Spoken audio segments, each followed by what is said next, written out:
E... Agora foi. Boa tarde a todos. Seja muito bem-vinda, Dora. Nós agradecemos muito sua presença aqui.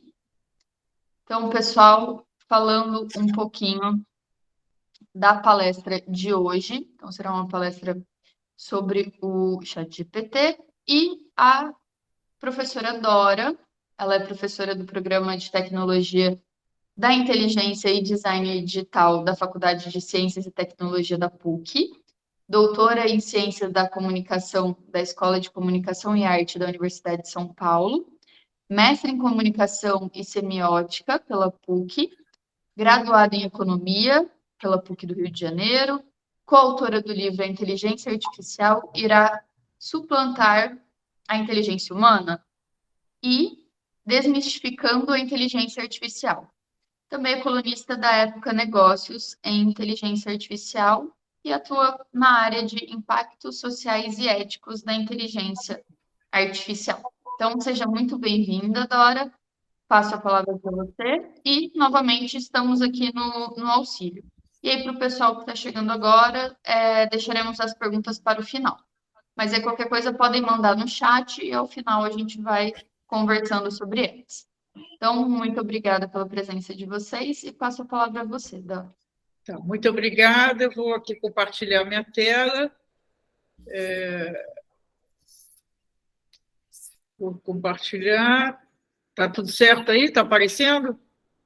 Sim, está aparecendo como tela inteira. Tá, então, a gente consegue ver a lateralzinha ali, mas nós conseguimos ver. Tá. Então, muito obrigado pelo convite. É uma honra estar participando de um congresso da área de saúde. Eu acho que a inteligência artificial, a inteligência artificial está tendo enormes benefícios, trazendo para a área de saúde, para a medicina em geral, e também enormes desafios.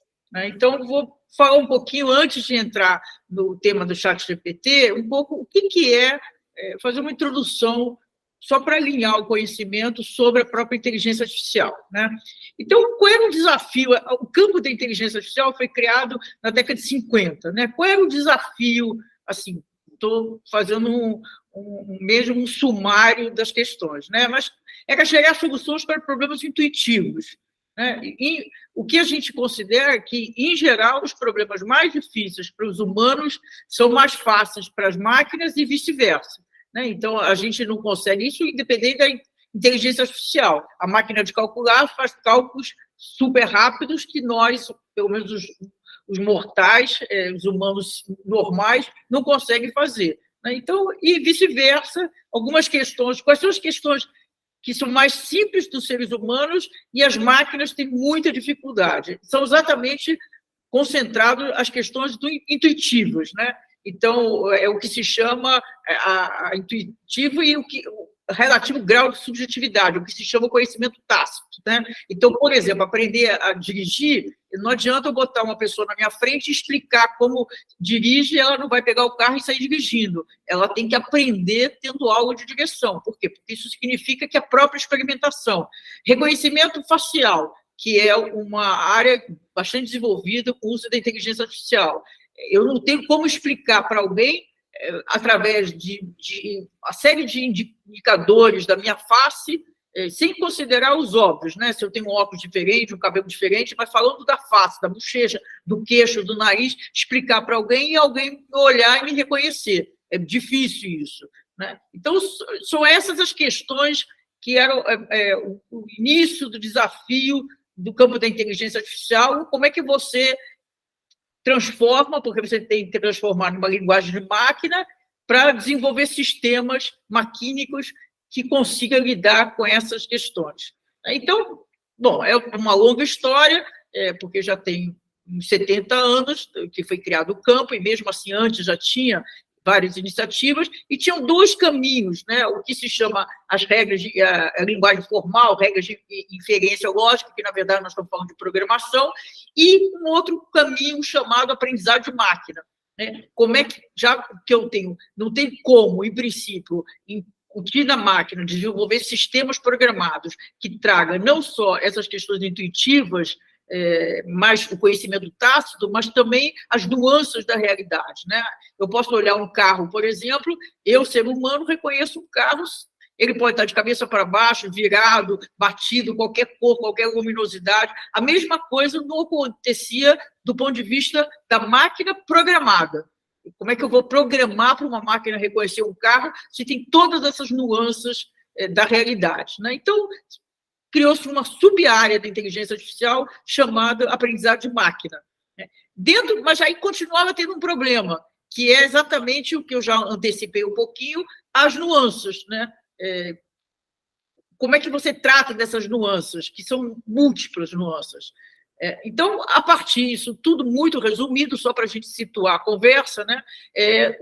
No Canadian Institute of Advanced Research, na década de 80, esses três, na verdade, o Newton era o professor do departamento, e o Lecan e o Benjamin vieram fazer pós-doc com ele, e eles desenvolveram, a partir também de outros sistemas, de outros avanços que ocorreram anteriormente, né, porque o desenvolvimento da ciência é sempre um processo, não é falacioso imaginar que alguém um dia pensa um negócio totalmente inovador do nada, né? É sempre você vai acumulando conhecimento. Então, com base em outros avanços anteriores, eles formularam uma técnica, dentro do que eu tinha falado do aprendizado de máquina, para enfrentar essas questões das nuances, né? Então, essa técnica, ela foi uma dos conceitos que ela se baseou, é o que se chama conexionismo, né? O conexionismo não foi criado na década de 80 também, nessa época, mas pela área de psicologia, ciência cognitiva, mas na área foram 3 pesquisadores de psicologia que desenvolveram a noção de conexionismo. Então, essa noção, ela serve para o cérebro humano, para o cérebro biológico, como o cérebro funciona, e também para modelos computacionais. Então, o conexionismo, muito simplificadamente, eu tenho os neurônios, né, no meu cérebro, eles são agrupados em camadas, e essas camadas de neurônios, elas vão passando a informação para outras camadas de neurônio. A informação, ela circula no meu cérebro, e essas conexões é o que se chama sinopse, né, que ela passa a informação de uma camada de neurônio para outra. Estou falando absolutamente simplificado, porque o cérebro biológico é muito mais complexo do que isso, né? Então, mas Dora, desculpa te interromper, eu acho que os slides realmente não estão passando. Não? Não. Aqui para a gente ainda está aparecendo a imagem do começo do seu e-mail. Então, eu não sei o que fazer. Para mim, aqui está passando tudo. Então, é uma perda enorme. Eu não sei o que está acontecendo com o sistema de vocês. O que eu posso fazer? Não sei. Não, se você quiser continuar seguindo os seus slides, mas nós estamos conseguindo acompanhar, só não estamos vendo ele mesmo. Não, então, isso é uma perda, isso que eu estou falando, é uma perda grande. Você não está vendo nem agora eu estou passando? Não. Então, não sei o que a gente faz. Dora, no compartilhamento de tela, só para tirar uma dúvida, quando você selecionou, foi a tela inteira ou uma guia? Eu cumpri o que ela me falou para fazer, que era a tela inteira. Desculpa, a guia. A minha sugestão é que você troque, por favor, para compartilhar uma tela inteira. Tá, então estou trocando aqui, vamos ver se dá certo.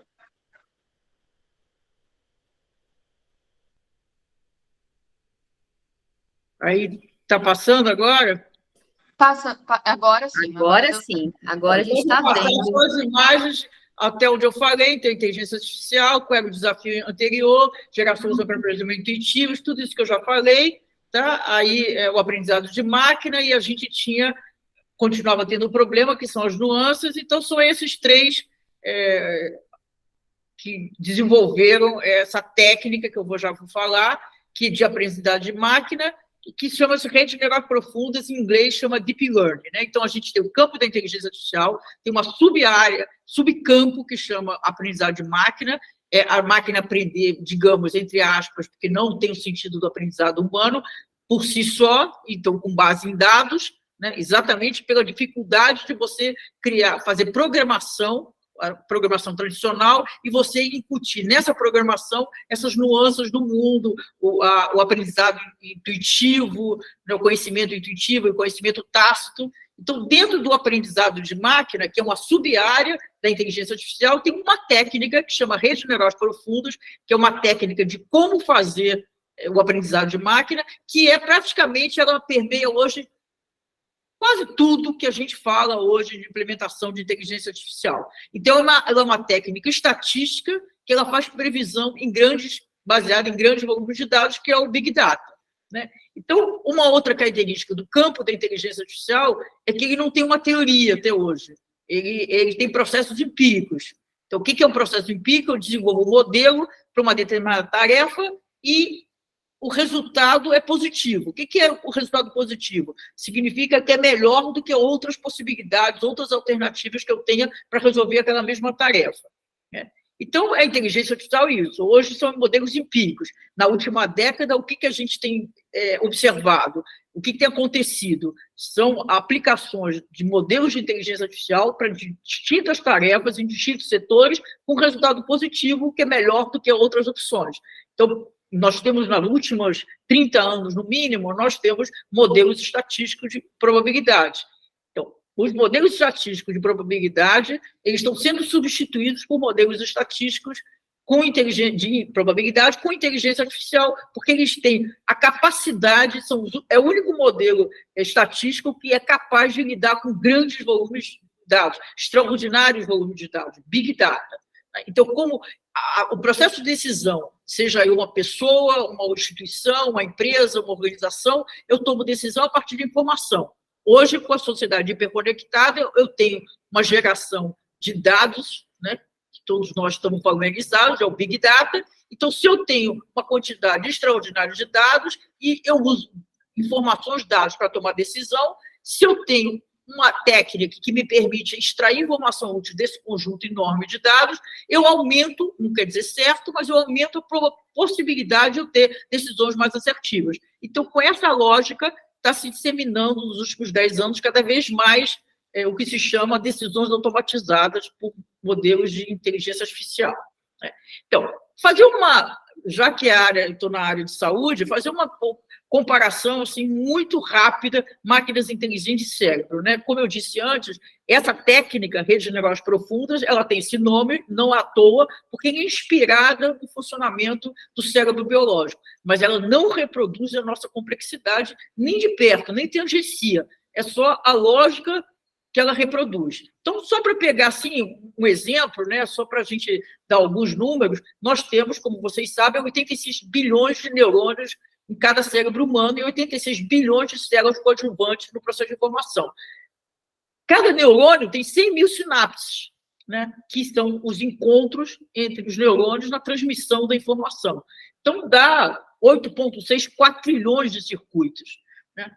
Então, mas essa não é a questão, né, que às vezes a gente pensa, poxa, mas esse tamanho do cérebro, a quantidade de neurônios, que a técnica de redes neurais ela reproduz, tanto que se chama neurônios artificiais, né, as unidades do sistema, a questão principal não está no tamanho, apesar do tamanho ser uma questão, né? O cérebro ele tem uma quantidade de neurônios muito grande, como eu estou indicando aí, mas o principal, a barreira, digamos assim, para você reproduzir numa máquina, no sistema maquínico, o funcionamento do cérebro biológico, tem a ver com essa questão, a neuroplasticidade, que é, como eu acho que grande parte de vocês, ou todos vocês, da área de saúde, sabem disso, né? Tem conhecimento que é a capacidade do cérebro biológico, do cérebro humano, se adaptar aos estímulos internos e externos todo o tempo, né? Então, eu estou falando aqui, eu estou interagindo, eu estou produzindo dados, isso é uma questão, e outra, eu estou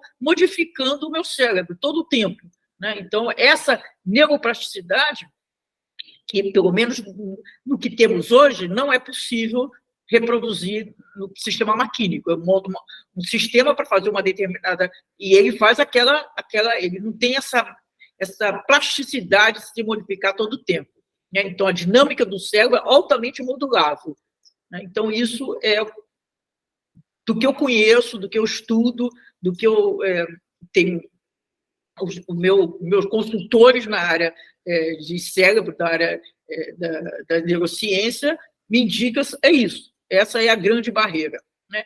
Então, a inteligência artificial hoje, o que ela é, assim, em geral? É uma tecnologia, estou falando aqui só de princípios bem gerais, porque o tempo é curto e o assunto é complexo. Então, ela é complexa, é uma tecnologia complexa, não é simples, ela é transversal, no sentido de que ela pode ser... Hoje, eu não consigo identificar nenhuma atividade, nenhum setor onde você não possa usar a inteligência artificial.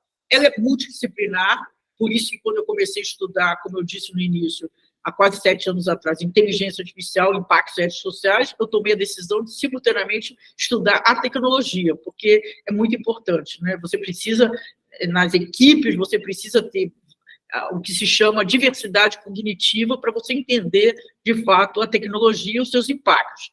É limitada tecnologicamente, tem uma série de questões, né? Ela está longe de ser uma tecnologia que entrega resultado assertivo, 100% correto, e ela é permeada pela subjetividade humana. Eu tenho uma grande dificuldade, eu resisto a associar a palavra autonomia a esse sistema de inteligência artificial hoje, porque em toda a etapa, desde o início até o final, o sistema ele é todo permeado de decisões humanas.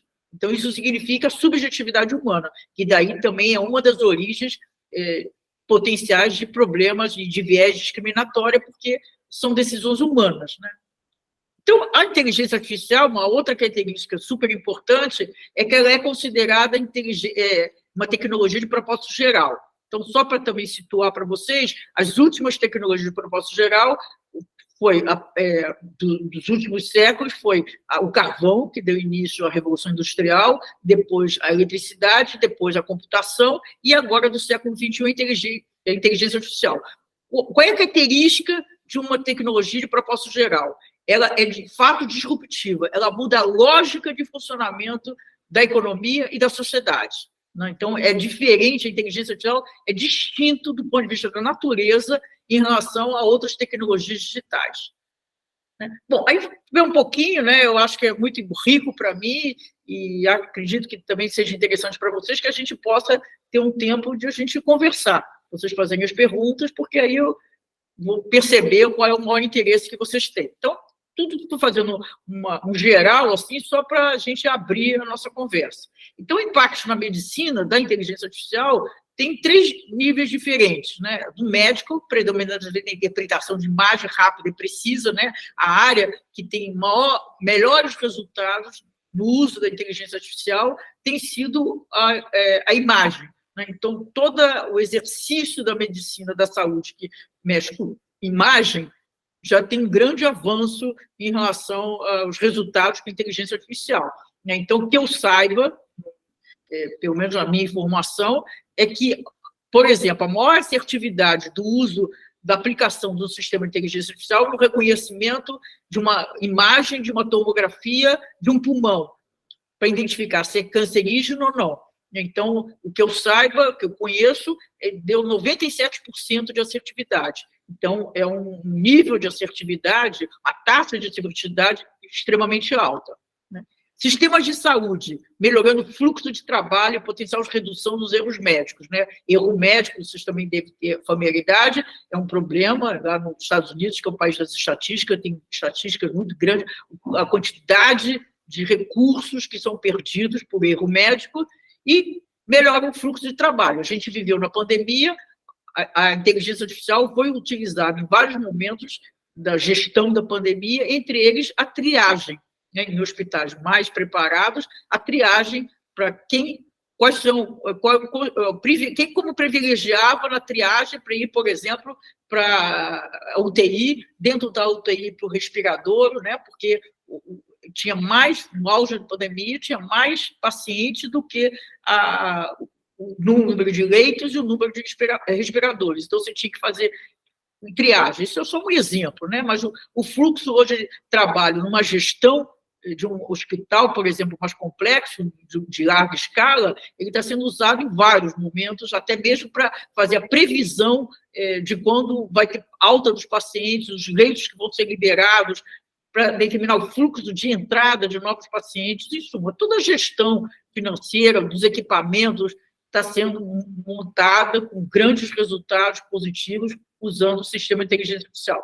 O outro conjunto é o paciente, né? A possibilidade de você ter diagnósticos mais personalizados. Então, da mesma maneira como eu personalizo, por exemplo, o que eu estou assistindo no Netflix ou qualquer outra plataforma de streaming, eu também posso ter muitas conquistas no sentido de personalizar, por exemplo, uma característica de um medicamento e com as características do paciente e fazer recomendação. Mas tudo isso está longe de ser preciso, né? Eu defendo e sempre alerto que esse sistema de inteligência artificial, eles são um parceiro, por exemplo, do médico, né? O médico não pode considerar a indicação do sistema automatizado por inteligência artificial como assertiva. É só a gente comparar, por exemplo, que é a mesma técnica que faz a indicação no Netflix.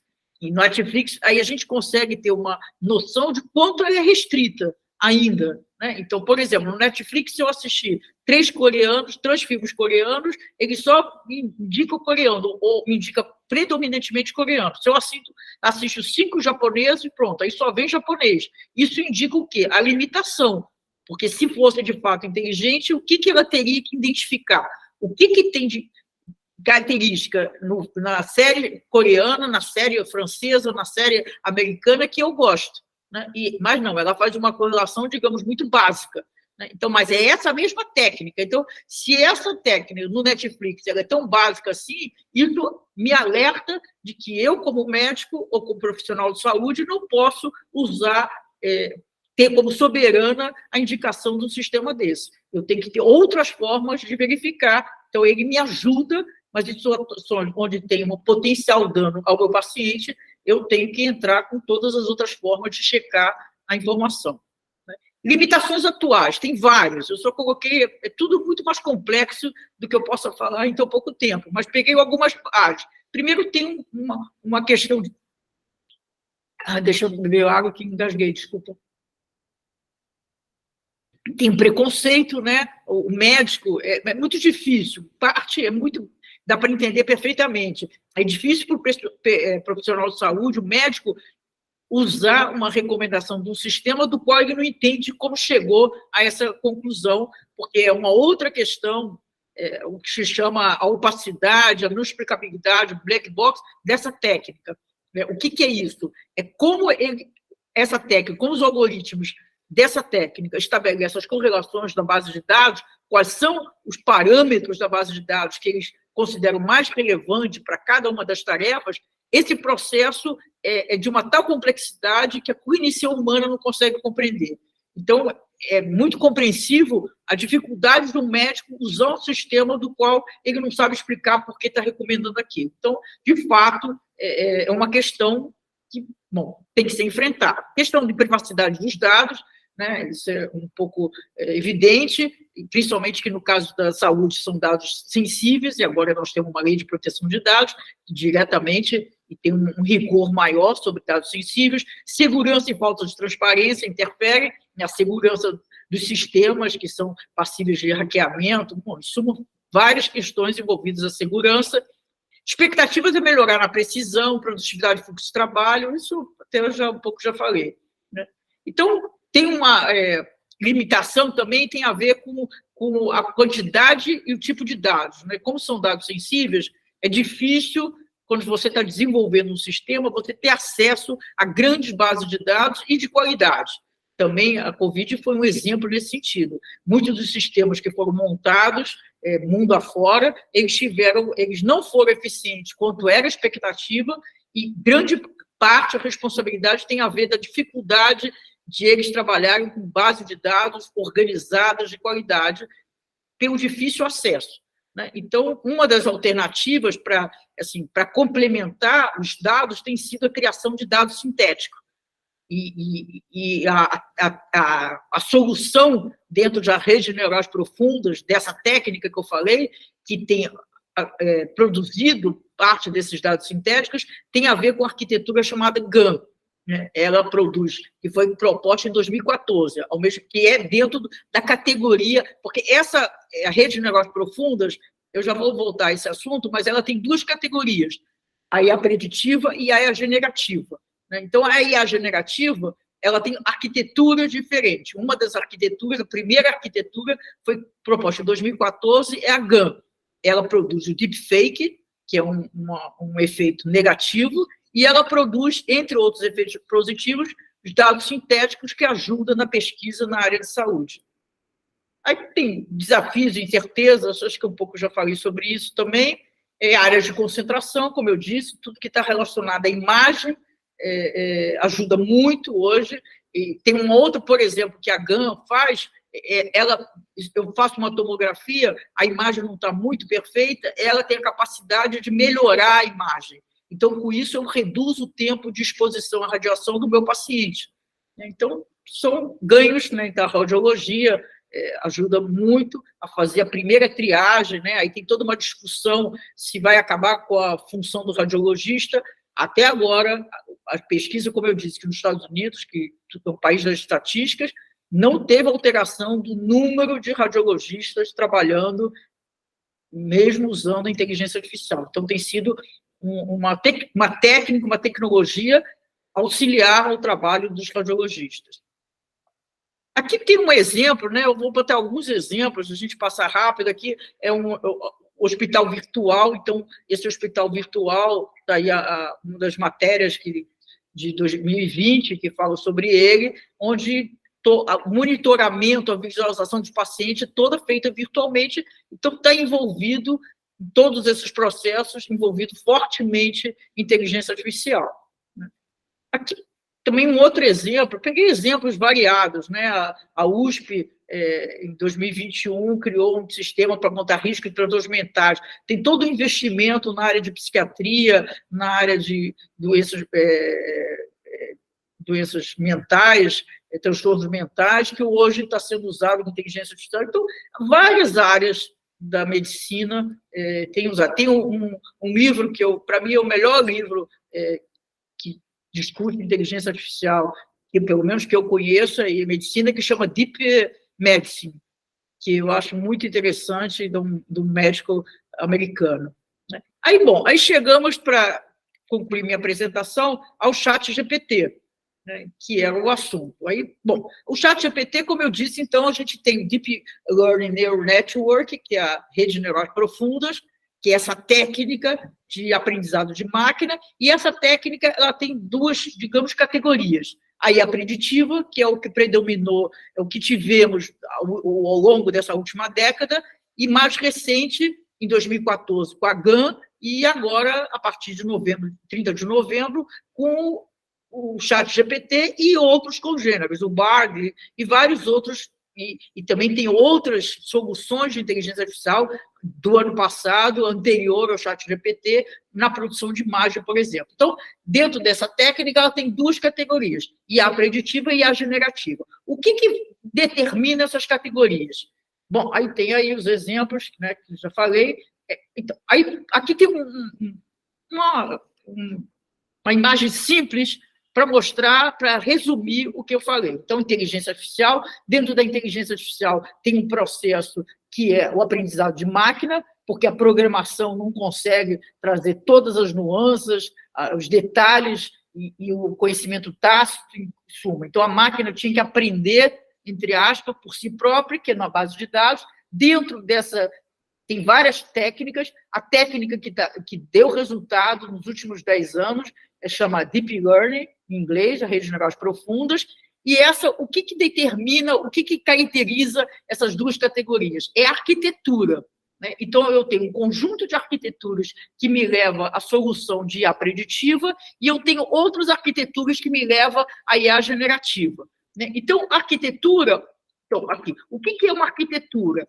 É a maneira como as redes neurais, semelhante, inspirado no funcionamento do cérebro, ela tem essas bolinhas, que são os neurônios artificiais, a ligação entre as bolinhas, que é exatamente as conexões entre eles, e as camadas. Então, como é que eu organizo esses elementos que compõem a técnica de redes neurais profundas é que define a arquitetura. É arquitetura no sentido que a gente entende mesmo, a arquitetura de um espaço, a arquitetura de um prédio, né? Então, só para, por exemplo, essa aqui é uma arquitetura, é a rede neural convolucional. Ela é a arquitetura, essa forma de organizar essas bolinhas, que são os neurônios, as conexões, as várias layers, né, que se chama em inglês, as camadas.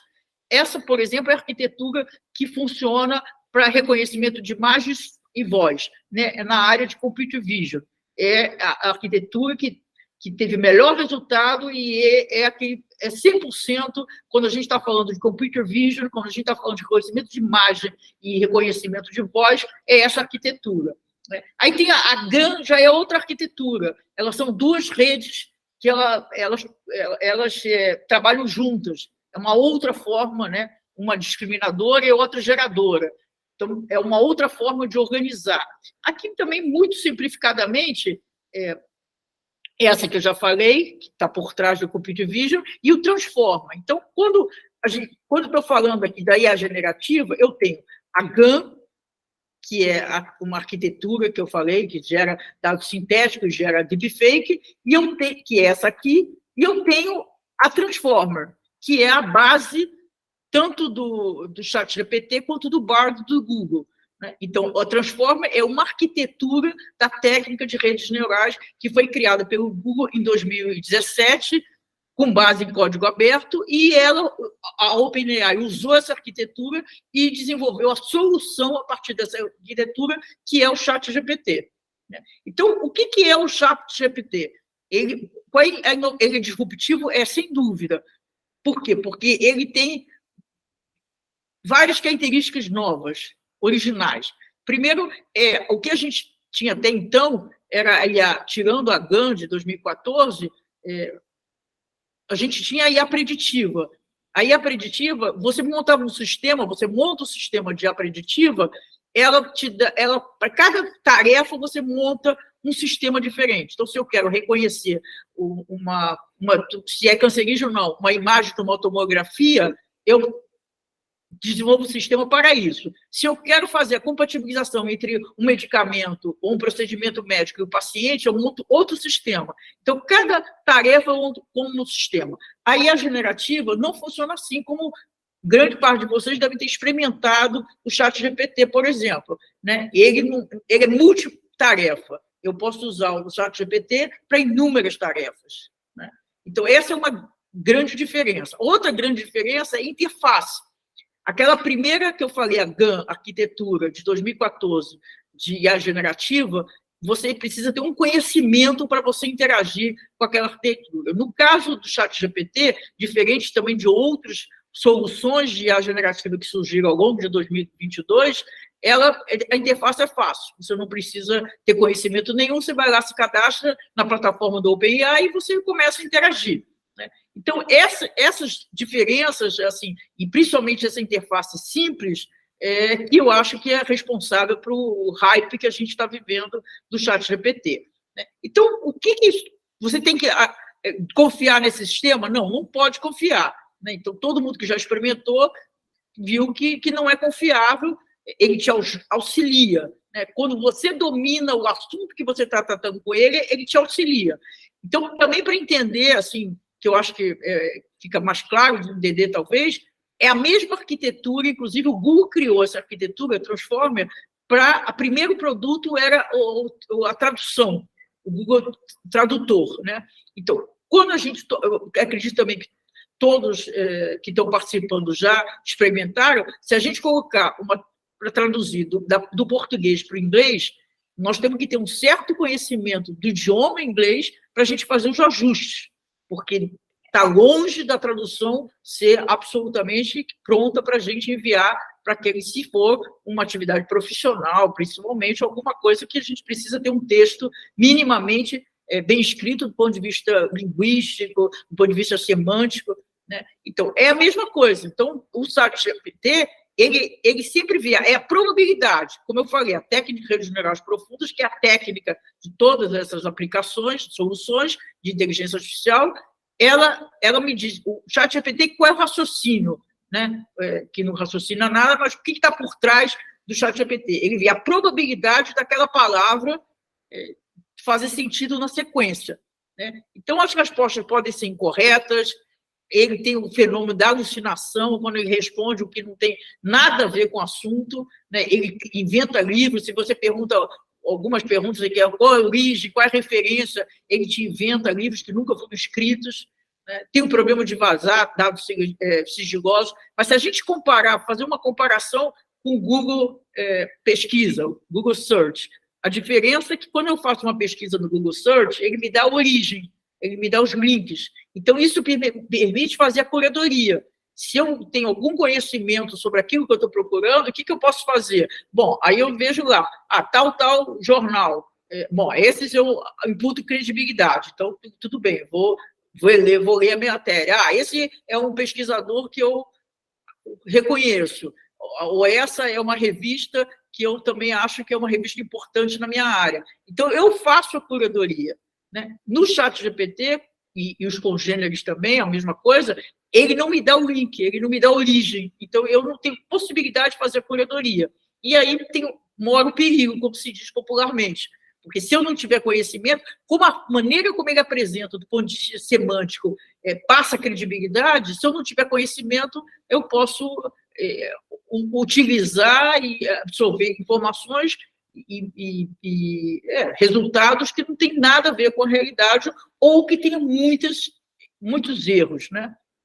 Bom, outro impacto, do meu ponto de vista, muito importante, aliás, o ChatGPT acelerou a concentração de mercado, né, que já vinha. Nós temos uma concentração de mercado inédita, no Ocidente, são 5 grandes empresas de tecnologia que estão dominando o desenvolvimento, a pesquisa, o desenvolvimento, implementação e uso da inteligência artificial, e o ChatGPT só acelerou, né?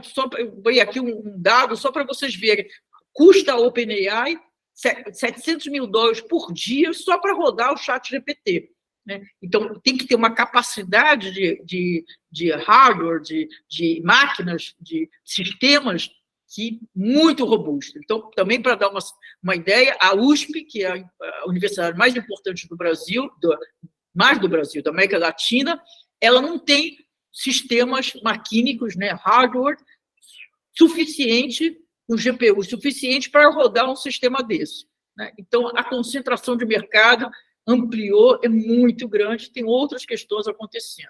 Então, eu acho que, de qualquer jeito, todos nós precisamos experimentar essa tecnologia, e principalmente o ChatGPT, que é muito recente, 30 de novembro, é ontem, né?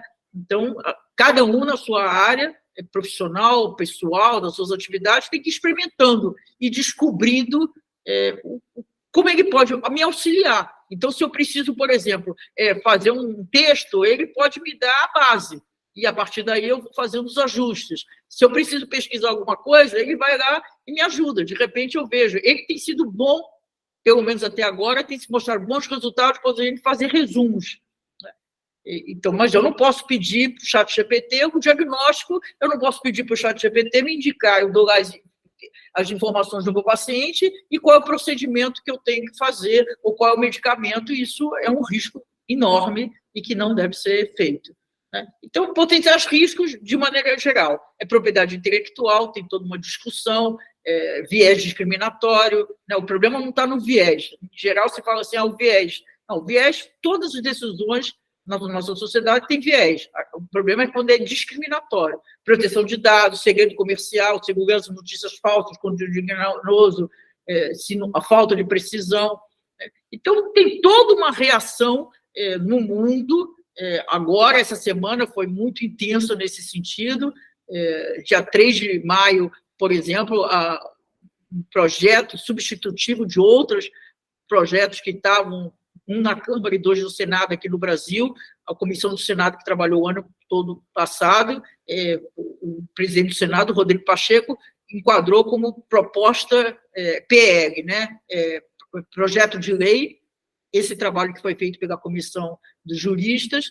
Então, aconteceu agora. Também, essa semana, a vice-presidente dos Estados Unidos convocou as grandes empresas de tecnologia para uma conversa e foi anunciado, acho que 140 e poucos milhões de investimento, 140 milhões de investimento pelo governo dos Estados Unidos em 7 centros de pesquisa em inteligência artificial, uma série de avanços. Em 27 de abril, no Parlamento Europeu, votou um novo texto da proposta de regulamentação da Comissão Europeia, que foi tornada pública em 21 de abril de 2021, e em novembro já tinha 3 mil emendas. Quer dizer, tem uma série de iniciativas no Ocidente, a China também tem, mas é um outro processo, a forma de exercício do poder é muito distinta, estou falando dos países democráticos do Ocidente.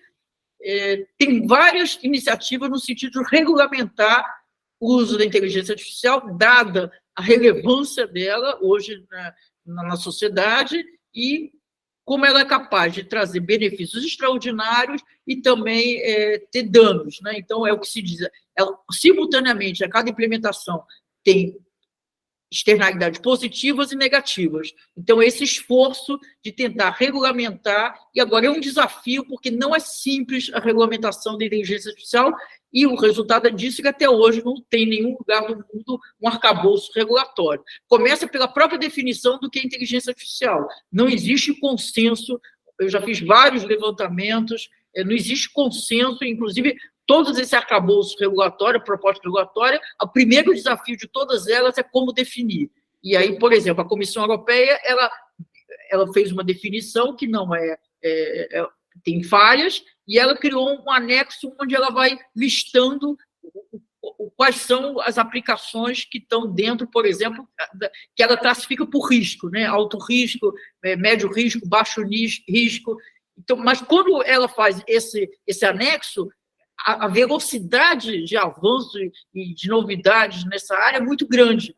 Então, isso é um problema. Como é que você cria uma regulamentação que você vai ter que atualizar o anexo todo o tempo? Por exemplo, em relação a chatbot, a versão anterior, que está em consulta pública esses 2 anos, só falava que o provedor do chatbot ele tem que só dizer para o usuário que é chatbot e não uma pessoa que está o atendendo.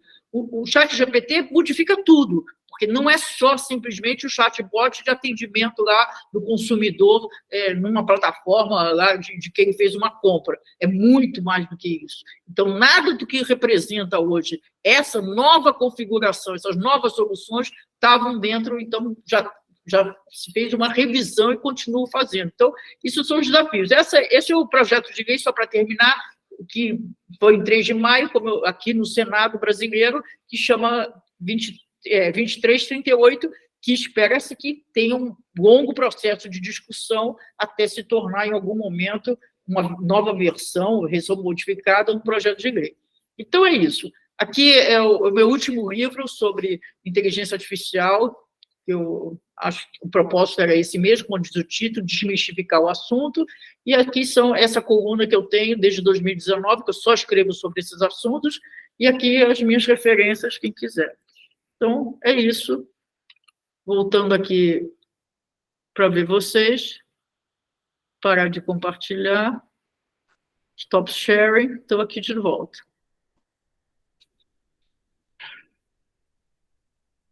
Bom, primeiro eu queria, antes de abrir as perguntas aqui, agradecer e falar que foi riquíssima a sua fala. Eu acho que trouxe para a gente explicações, pelo menos para mim, eu era um pouco leiga nesse assunto em específico, né? Quando a gente pensa em inteligência artificial, às vezes vem uma coisa na nossa cabeça, mas ela engloba várias outras.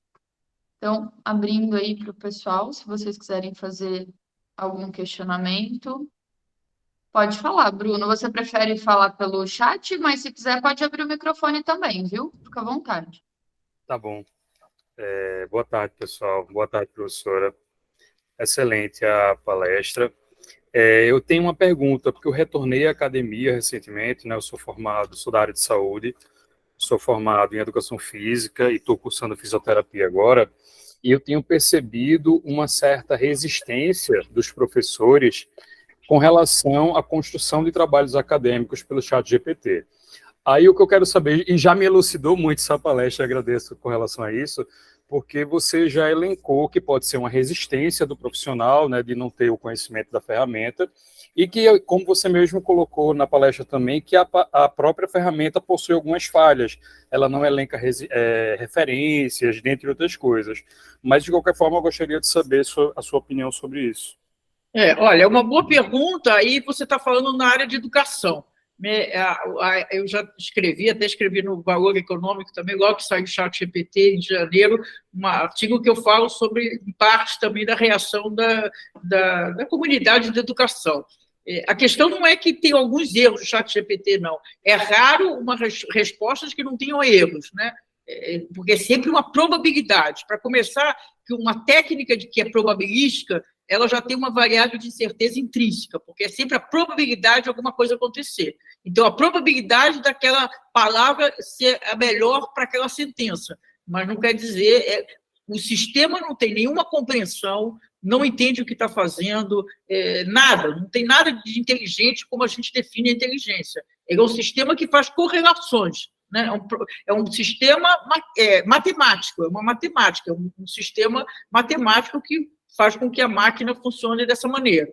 Então, o que está acontecendo na comunidade de educação, as primeiras reações foram de banir, né, o ChatGPT do ambiente educacional, o que eu fui contra e continuo sendo veemente contra. Eu acho que proibição nunca é a solução, e, pelo contrário, se o ChatGPT e outros congêneres, né, eu estou citando sempre, mas tem várias outras soluções na mesma categoria, ela faz parte da vida das pessoas. Então, eu acho que o ambiente educativo, o ambiente educacional, tem que ser um espaço onde o professor eduque, digamos assim, ou familiarize, ou tenha a oportunidade, dê a oportunidade para os alunos experimentarem e ele fazer as reflexões sobre aquela técnica, sobre aquela solução, né? Se você bane do espaço educacional, você perde a oportunidade de fato, ajudar, colaborar para o aluno usar no resto da vida dele da melhor forma possível.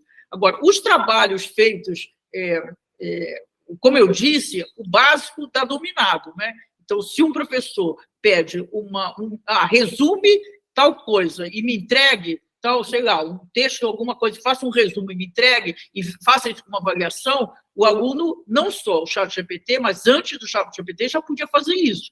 Era um pouco mais trabalhoso, tinha que entrar em vários links do Google, da Wikipedia, fazer um cola e corta e cola, né? No ChatGPT, ele já te dá um texto.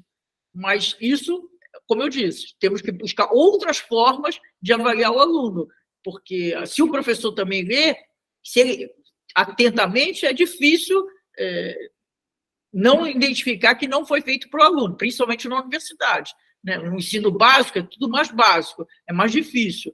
Então, eu acho que essas interações que a gente tem que ir enfrentando. Como eu disse, é anterior ao ChatGPT. Eu já tive alunos de pós-graduação, de doutorado, apresentar um trabalho em aula e eu fazer as perguntas, não sabia nada do que está falando, porque fez simplesmente uma pesquisa e colocou lá os termos no Google, como eu disse, no Wikipedia, e aí montou o trabalho. Então, a cola, o plágio, não é novo, né? O ChatGPT, ele facilita isso.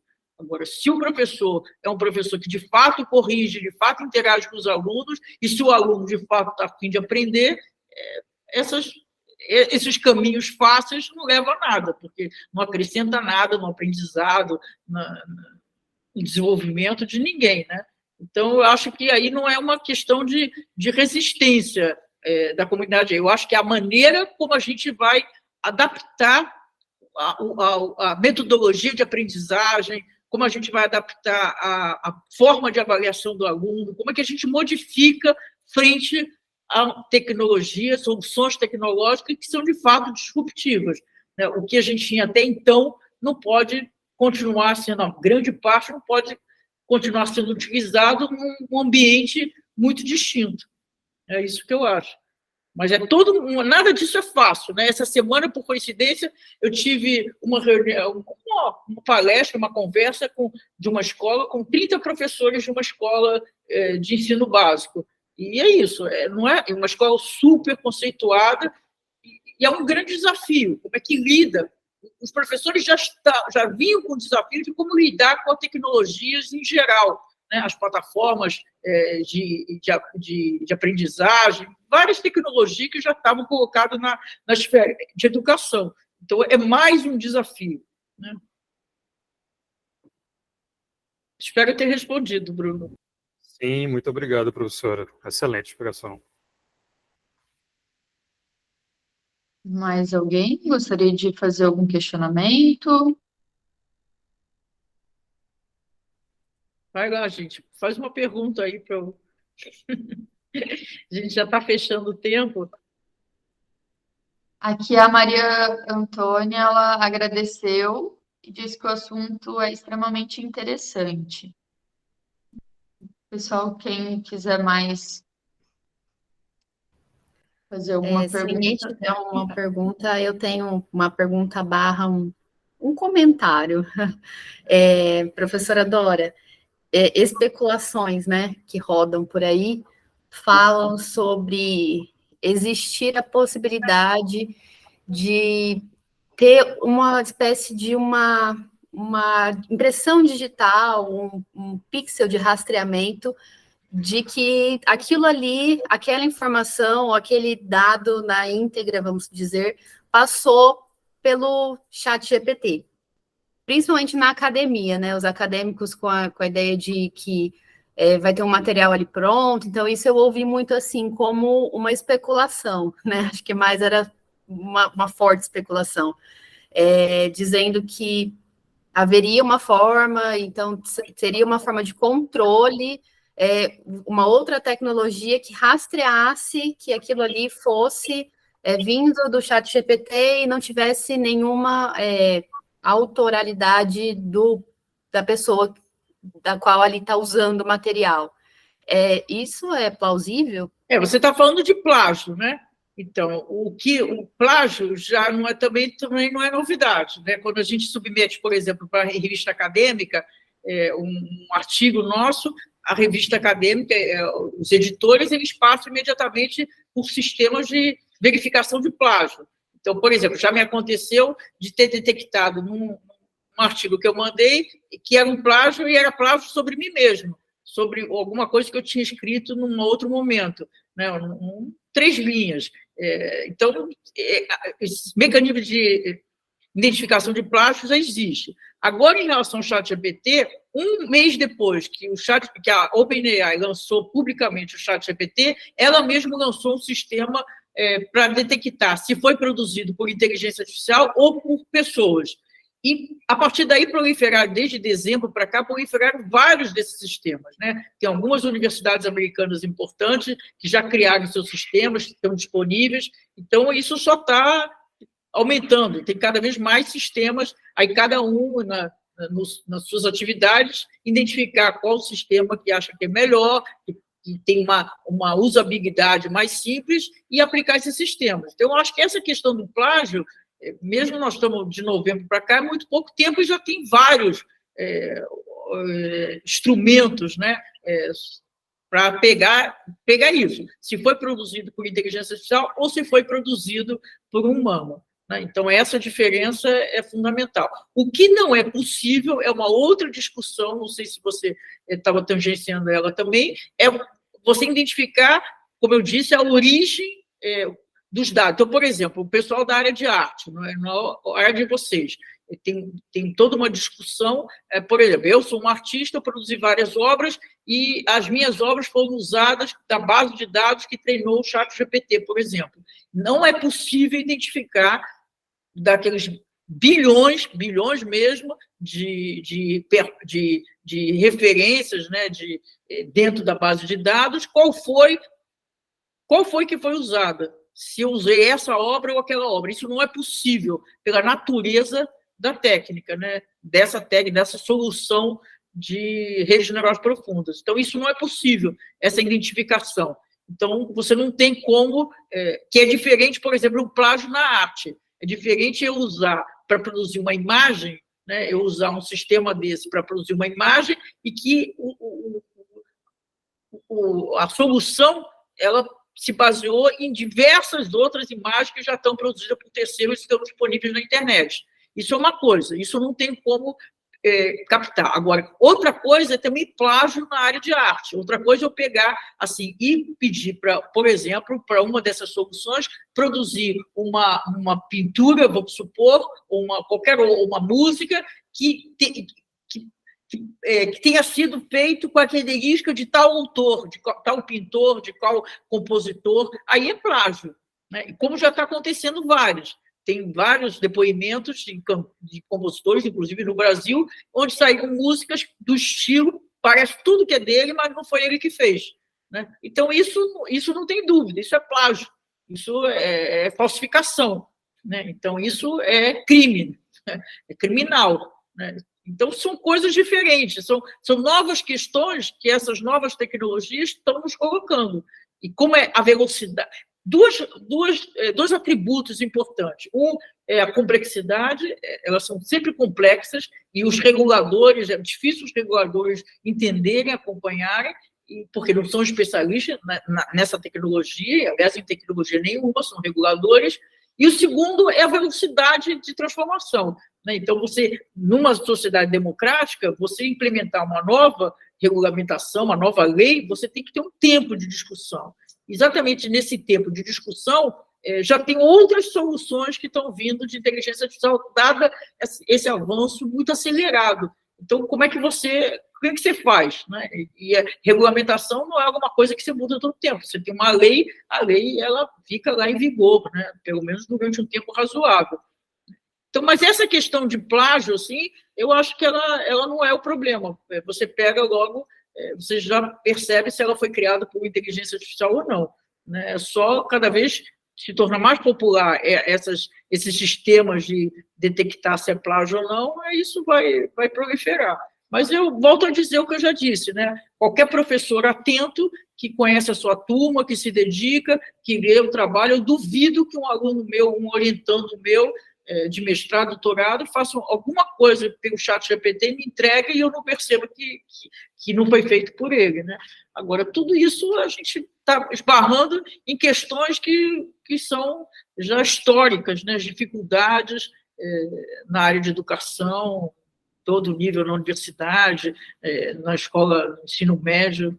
Então, isso são questões que transcendem a inteligência artificial, e eu reconheço que se complica ainda mais com essas últimas soluções de inteligência artificial. Então, é isso. Perfeito, obrigada. Mais alguma pergunta, pessoal?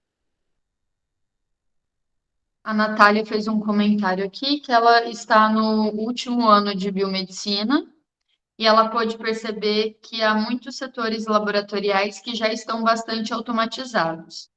Essas IAs novas que estão surgindo podem influenciar de alguma forma a vivência laboratorial? Como agilizar nos resultados dos exames? Foi o Sem questionamento dúvida, dela. sem dúvida. É uma contribuição enorme. Agora, como que eu disse, tem que estar sempre sob a supervisão de um especialista humano, né? Ele é um auxiliar, é um parceiro. Então, ele tem o profissional humano, ele tem que ter outras formas de avaliar. Quando a gente pega um sistema tradicional, estatístico,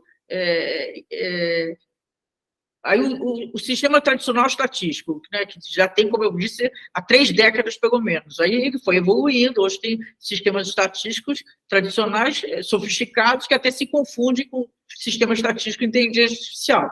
Mas ele tem o que se chama testes de significância, tem um conjunto grande de testes de significância. Como diz o próprio nome, teste de significância, o quê? Você tem como checar se aquele resultado do sistema estatístico tradicional, não é com inteligência artificial, se aquele resultado faz sentido ou não, tem significância ou não. Então, não temos esse tipo de teste ainda assim tão desenvolvido como tem no modelo estatístico tradicional para a inteligência artificial. Mas, nesse sentido, é um pouco o profissional humano que ele tem que fazer. Ele tem que checar se faz sentido aquele resultado, né? Ele tem que ter outras formas de checar. Tem que ter o que se chama monitoramento e supervisão humana contínua durante todo o processo. desenvolvimento, a implementação, se eu tenho a maior parte, é difícil uma empresa de tecnologia que desenvolva esse sistema. Então, normalmente, são desenvolvidos pelas grandes empresas de tecnologia, aí você pega através de API, das plataformas, e adapta o seu negócio, ou através de startups. Então, aí, a primeira coisa que você vai usar um sistema desse, você tem que conhecer minimamente para saber que perguntas você vai fazer, onde estão os pontos de atenção, né, onde pode ter risco, né? Então, você tem que ter, dentro da sua equipe, por exemplo, como você citou, de laboratório, pessoas que tenham esse conhecimento, essa capacidade, essa possibilidade de identificar quais são os problemas, que não é só o pessoal de tecnologia, né? O pessoal de tecnologia olha a funcionalidade do sistema em geral, né? Você tem que colocar, o que eu falei antes, a diversidade cognitiva, trazer gente que entenda sobre ética, impactos sociais, que consiga, pessoal da própria área, né? Esses sistemas que são desenvolvidos para a área de saúde, que não tem ninguém da área de saúde envolvido no desenvolvimento do sistema, o que se chama ética by design. É você levar as questões na partida, no desenvolvimento inicial do sistema. Então, mas é isso tudo, é por isso que é muito importante a questão da regulamentação, que é a obrigatoriedade dos desenvolvedores e quem usa essas tecnologias de estar em compliance com algumas regras pré-estabelecidas. Acho que já esgotou o nosso tempo, não? Sim, que essa era a última questão aqui. Então, para encerrar, agradeço novamente sua presença, Dora. Muito obrigada pela palestra, foi extremamente enriquecedora. Agradeço também a participação do pessoal. É isso, muito obrigada pela participação aqui com a gente. Então, um beijo para vocês. Tchau, obrigada. Tchau, tchau.